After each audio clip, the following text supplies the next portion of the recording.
So this week on Monday was International Women's Day. And so I chose you to interview because to me, you are just the epitome of an International Women's Day person. You are always very, very kind to everybody you meet. You're always lifting everybody up.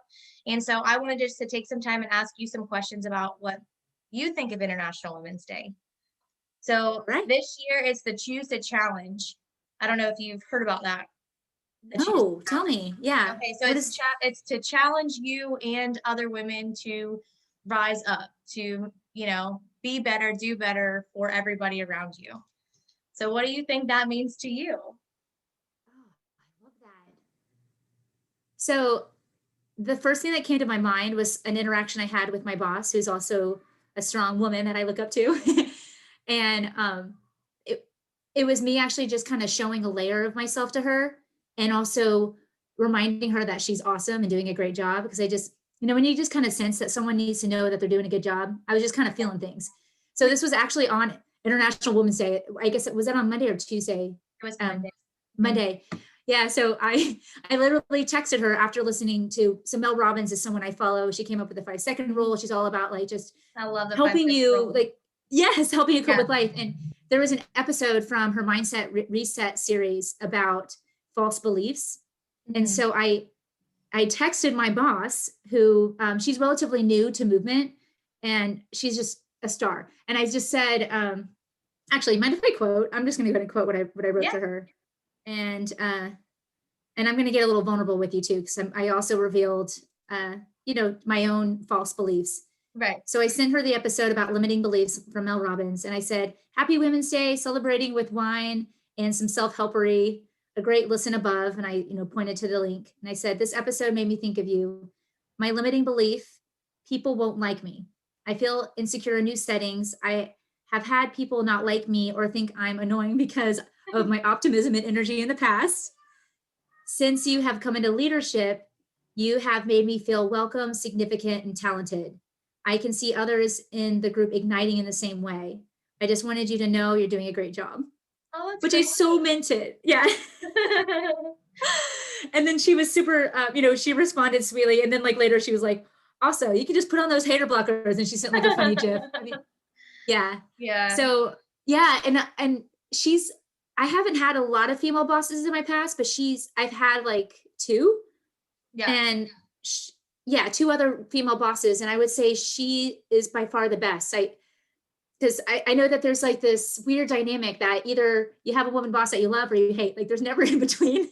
Mhm. Like there's just some kind of weird competition, or maybe you guys don't mesh well, or at least that's what I've experienced. And she's just someone that has always made me feel very accepted, lifted up. I just watch her in the meetings when she calls on people that don't normally talk, and lift them up. Like she'll just point out something about them that they did really well, and she'll ask them to elaborate. Where if she didn't do that, they Yeah. probably would never talk, and they'd just be in the shadows. And you can Right. just tell on the Zoom that they're leaving proud. So yeah. So when I think of that challenge, I think of, you know singling out someone. And I guess what I did in that scenario is I tried to lift her up, but I also showed her a layer of myself that wasn't perfect. Mhm. So Right. she can, because that's, I mean, if you do that, Insecurity that's that how you we, feel. just about everybody has. Right. And that's the only way we can really connect. Yeah. Yeah. Do you ever find when you're talking to someone and they reveal like kind of like a secret, you feel like Yeah. everyone go, like, you guys can all relax. You're like, okay, the Yeah. pretension's not here. Right. Right. Yeah. Okay, so what barriers do you think you face as a woman in the career, maybe not your career, but a career that you've had in the past? Or do you feel there have been any Yeah. barriers? Yeah. So there's a couple challenges. One is like the really awkward one. Like every once in a while, I get hit on by a person I'm trying to recruit, and Mm-hmm. that sucks. Yeah. And It's not why we're you know, here. Right. right. So sometimes I can like negate that from happening by being my normal dorky self, and they're like, okay, she's not interested. But then sometimes I just have to be like, nah, this conversation's over. So that's just odd. I don't feel like many men have to go through that in Mm-hmm. a role where they're doing sales and trying to engage with people of the opposite sex, or so that's a challenge. And then also the being a mother myself, the weirdness behind, you know, I remember how hard and how I was kind of trying to like verbally overcompensate when I came back from maternity leave, because I was so worried that everyone thought I wasn't productive or, the same person. Or you just And got a vacation, so obviously, I can just jump right back in. Right. Yeah. Yeah. So that's a challenge. And yeah, and just maybe the dynamics that, a lot of the careers that I've been in have had a lot of women.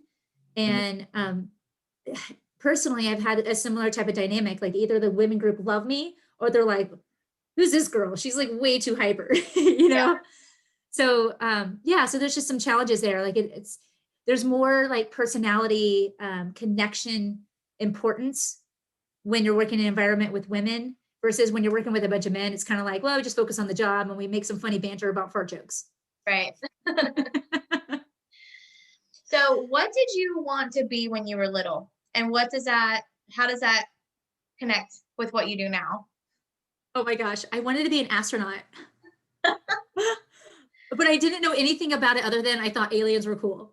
Right. And so I threw that out the window when I hit middle school, because when I went through puberty, I went from being shy and like weird, and I used to hide and make clay creatures and like dig holes at recess and never talk to people, to suddenly want to be the class clown. Right. And so all of a sudden I like wanted to be in front of people, talking to people.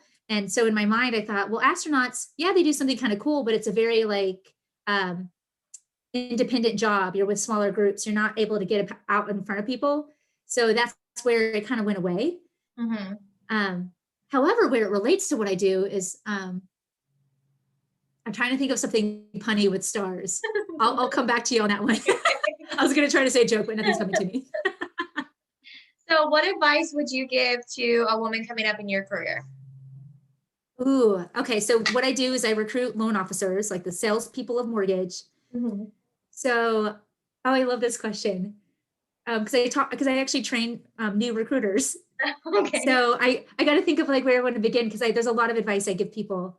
So, okay. So the first advice is, when you're trying to sell to a salesperson, is your goal on the first conversation is never to try to sell to them. It's just trying to brighten their day, get some kind of connection, and then just understand some type of area where you can talk again. Because salespeople, just like most people, hate being sold. Right. So don't even like throw that out there. Just become their friend. Yeah. So that's advice number one. Advice number two would be come up with, or copy or come up with your own system to be very consistent with your follow-up and also your lead generation. So my process is a combination of referrals from people that are in the field, the managers that are already working in the markets I recruit. So I get names from them, but then I also use social media to generate interest of people. And then I make sure I call them within a time frame, and I just have this system. And then I haunt everyone I talk to. So if they talk to me, like they never go away. Like I just keep coming, and even if it's like every 3 months, like depending on how the conversation went. But by doing that, you show that you're a professional and that you're serious about what you do. It shows, and salespeople respect that tenacity. And personally, I've had some people that I've hired, quickly in the process because I just caught them at the right time. But for the most part, most of the people I hire, because these salespeople that I recruit, they have books of business, and it's like a really hard move for them to change mortgage lenders. Yep. It takes anywhere from a year to 3 years to get them to transition. Wow. Yeah.